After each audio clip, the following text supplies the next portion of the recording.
Grow My Cleaning Company teaches owners of cleaning companies just like you how to grow your company, make more money, and finally take charge of your financial future and your life. This podcast is about automating and creating systems that give you time and money freedom so you can grow like crazy without losing control.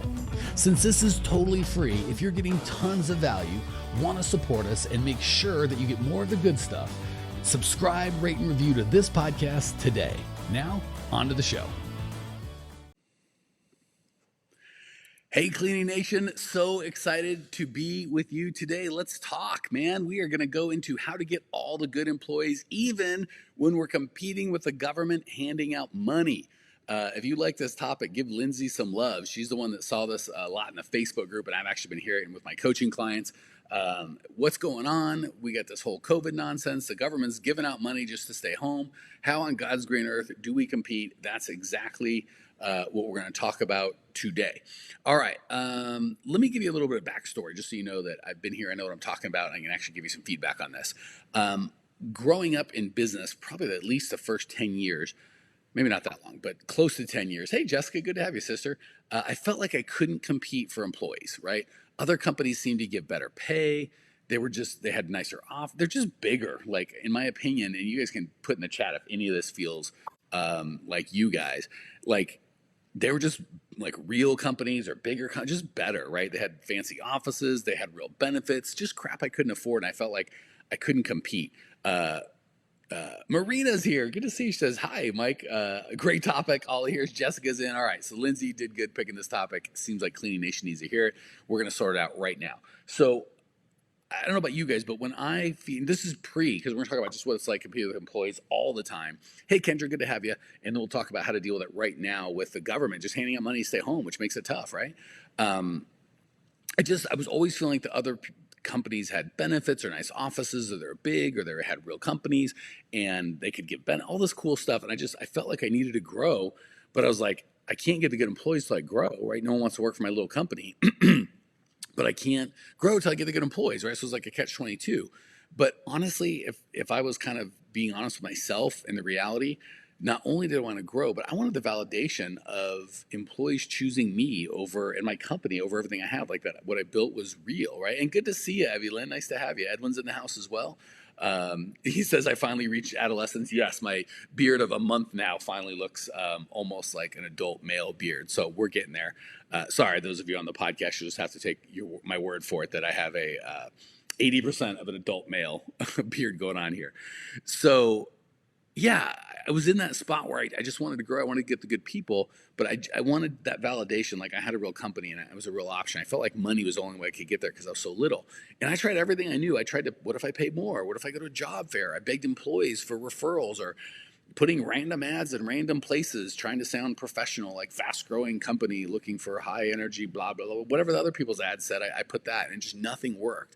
So for all of us that have felt that way, when the government comes in on top of that and says, hey, we're going to pay people to do nothing, to sit at home, it's devastating, right? And if you are the type of person that's always had trouble figuring out your hiring system, we can never get that nailed, but it's been on the back burner, like we've kind of just been hobbling along. With this new competitor, the government saying, hey, we're going to pay you to stay home, your hiring system is a must. This is something that's got to get figured out. We are in the cleaning industry. It's almost as bad as fast food, right? The hiring is the biggest deal. When you get to McDonald's, they're not competing for customers. They know they're going to get customers. They're competing for employees, if not more, as much, if not more than customers. And that's where we are in the cleaning industry. So with what's going on now, we can't put it in the back burner anymore. Uncertain times bring certain change. So we have uncertain times. Hey, Brad, good to see you, buddy. We have uncertain times. It is the only thing certain about uncertain times is they will bring change. 100% of the time when things go nutty, the rich tend to get richer, the successful tend to get more successful, and the ones that are struggling tend to get wiped out. Your result into which bucket you end up in has everything to do with how you respond to this hiring crisis. There is more talent available than I think there's ever been in my life. It's out there, but if we don't have a system or process to capture it, You could be either a casualty of COVID, hope God forbid, not you personally, but your business, or this is an opportunity where a lot of companies are picking up massive market share because they've cracked the hiring code. When this COVID thing first hit, there was a lot of what's going to happen, everything's stopping, nobody's moving, and now in the cleaning industry, we're starting to realize people absolutely need cleaning more than ever, and we are moving. And I've been preaching this for months. We're moving more and more to competing for employees, which is true all the time, but during this COVID in the cleaning industry, it's going to become massively true. So this thing that we've been able to kind of put off before of hiring employees or having a system to hire employees can no longer be put off if we want to be successful. So let me tell you how I made the discovery back then and how that's still working right now. And you can make sure instead of getting left behind, you use this as an opportunity to pick up market share, right? And obviously we don't want any bad things like COVID to happen, but we do want to look in the rearview mirror and go, wow, remember what a tumultuous time it is. But that's really the time that I catapulted my cleaning company. That's when I really went from being little to being big. So let's dive in. I made this discovery when I still remember when I gotta stop drinking. When I filmed my first hiring video with a company called Jobber. I don't even know if was it Jobber? No, it wasn't Jobber. It was Jobbing. Sorry, Jobber is around now. I don't even know if jobbing.com is around anymore. Jobbing. Yeah, I remember the guy came out. He was there for an hour. Filming our company, what we did, and walking around, all for like a 60 or 90-second video. And the only thing that made it onto the video was, and I said, let's just have some fun. I really want to show people what it's like to work here. So the whole thing was one of our employees, Mike, not me, another one. He was a complete core values match, complete example of our culture and what we'd built. He was standing in front. We had this cool big kind of like steel logo with our name. He was standing in front of that and just talking about what it was like to work at the company. And as he was doing it, he was pouring himself a Jack and Coke. Didn't ever reference it, didn't ever say anything, just was doing it and having, and by the way, I joke about, I got to stop drinking before this. I personally don't drink, and somehow we'd created a culture where employees, customers, vendors, we all got together, and drinking was part of that culture.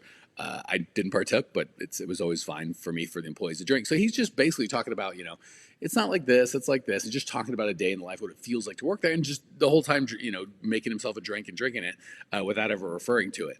And I remember, believe it or not, after that one ad, we've never had to advertise at that company again.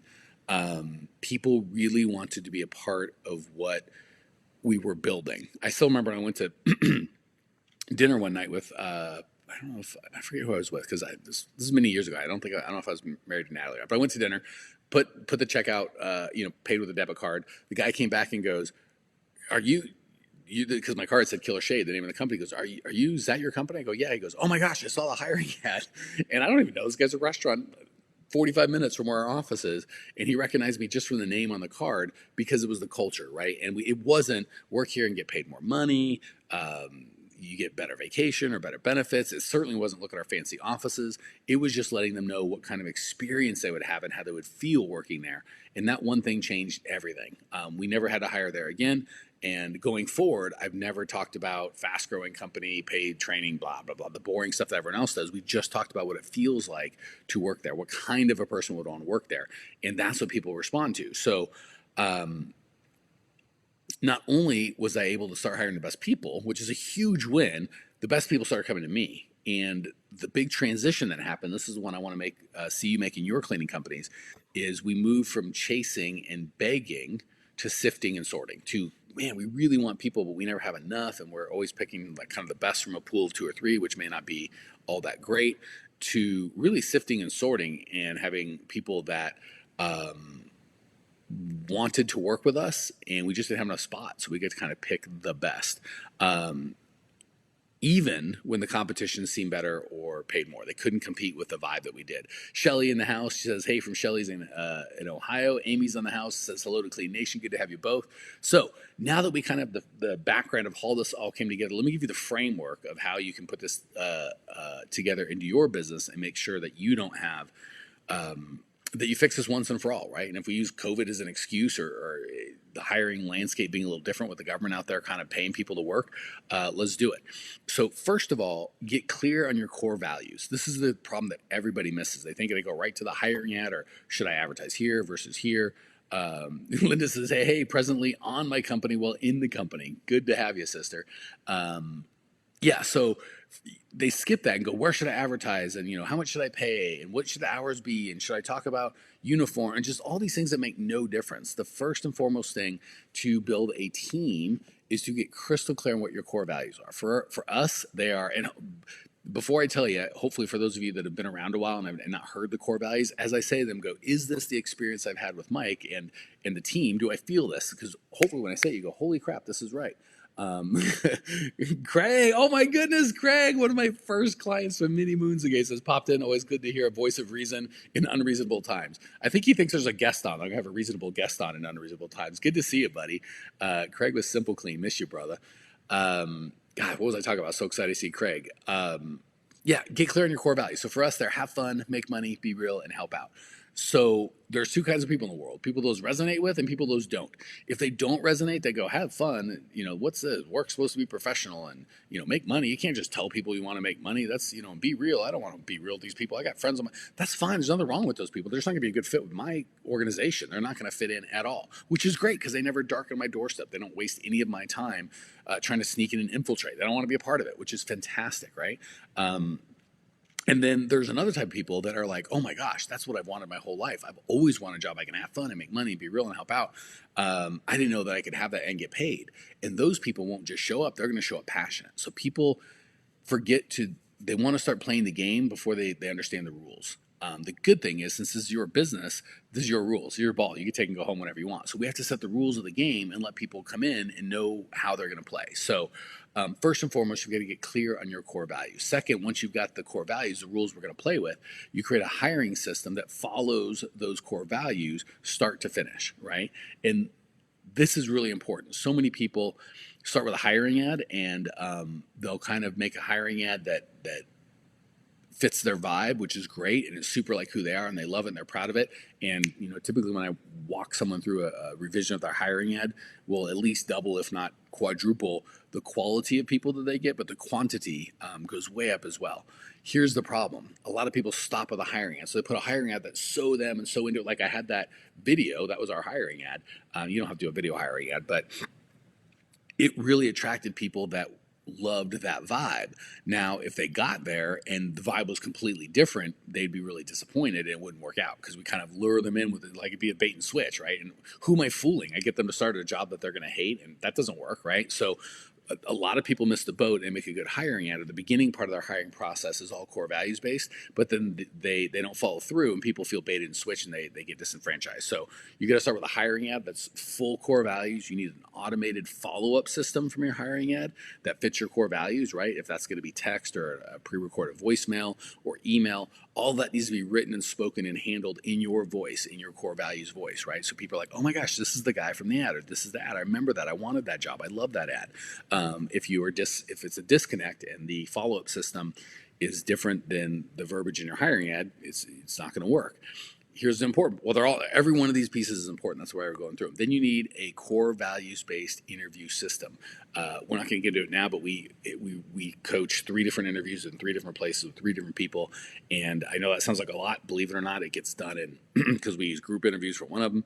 It gets done in 2-3 hours a week by somebody. It doesn't even have to be you. You can be as much or as little part of that process as you want. But the big thing is it's a system and it's core values based, right? So if you do this ad that's super fun, super about making money and having fun and being real and helping out and changing the world, and then the interview process is super boring and they're not going to make any money and you're not being real and they feel like the guy or gal that's conducting the interviews not being transparent and they're not going to get to help anybody, it's not going to work, right? And then you've got to follow that up with a core values-based onboarding process. So the theme I'm trying to get is you've got to be consistent, right? So that's why we start with our core values. It's super easy for me to be consistently about having fun, making money, being real, and helping out, because that's who I am, right? If I tried to fake, like, a lot of people go, oh, my core values are about like the highest service and the best prices or something like that. And it's obvious they're just trying to think of what they think their clients might like and try and fake like that's what they're about.